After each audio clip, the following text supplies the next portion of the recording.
Si Jonathan Kuminga ngayon sa Warriors, restricted free agent pa rin. Ibig sabihin lang ang Warriors pa rin ang may priority o power para i-match ang anumang offer ng mga teams para i-match ang trade. Ang pinaka-latest offer ng Warriors sa kanya ay 3 years deal na nagkakahalaga ng 75 million. Malapit na rin sana sa contract na hinahabol niya na 30 million per year. Pero sa report, dinecline pa rin ni Kuminga ang 3 years deal na ino-offer mismo na to ng Warriors. Gusto kasi ni Kuminga ngayon na mapalitan yung team option niya ng player option sa kontrata, meaning lang na gusto niyang may kakayahan siya mismo na piliin ang gugustuhin niyang manatili nga ba o magpa-trade sa Warriors. May deadline hanggang October 1 ang last day kung kailan pwede niyang tanggapin ang qualifying offer ng Warriors mula sa 1 year 7.9 million deal. Masyadong mababa mga bro kung hindi maayos ang kontrata bago nito. At kung tatanggapin niya yung qualifying offer na yan, magkakaroon siya ng mas malaking flexibility. Pwede siya mismo na maging unrestricted free agent sa susunod na off-season.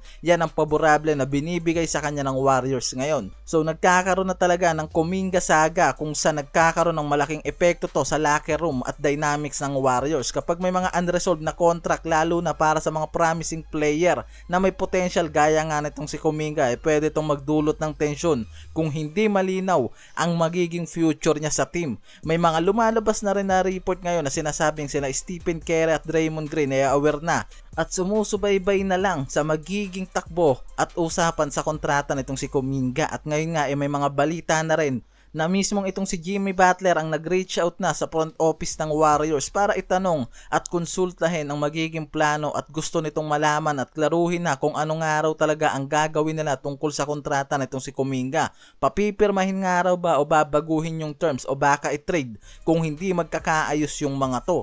Dahil gusto nga nitong si Butler na magkaroon ng malinaw na sitwasyon sa kanyang team. Sa mga report na lumalabas ngayon sinasabi niyang gusto niyang malaman kung ano ang laro at ibig sabihin. Gusto niyang malaman kung ano yung magiging desisyon ng front office para hindi maging hadlang to sa cohesiveness ng grupo niya o sa planong season.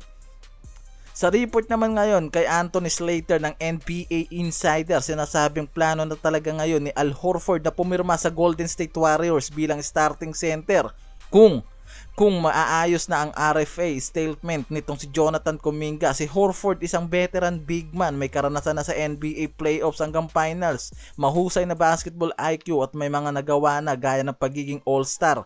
Ang Warriors naghahanap ng isang solid center lalo na sa frontcourt, isang role player na maaasahan sa defensive depth, rebounding, paghawak sa post play habang hindi na kasing bilis ng mga young stars. Si Horford kasi ang nakikitang magiging tugma talaga sa bagong papel na yon kasi kahit hindi na siya pick sa offensive gaya ng dati, may mga bagay siyang maidadagdag lalo na sa experience at leadership para sa Warriors.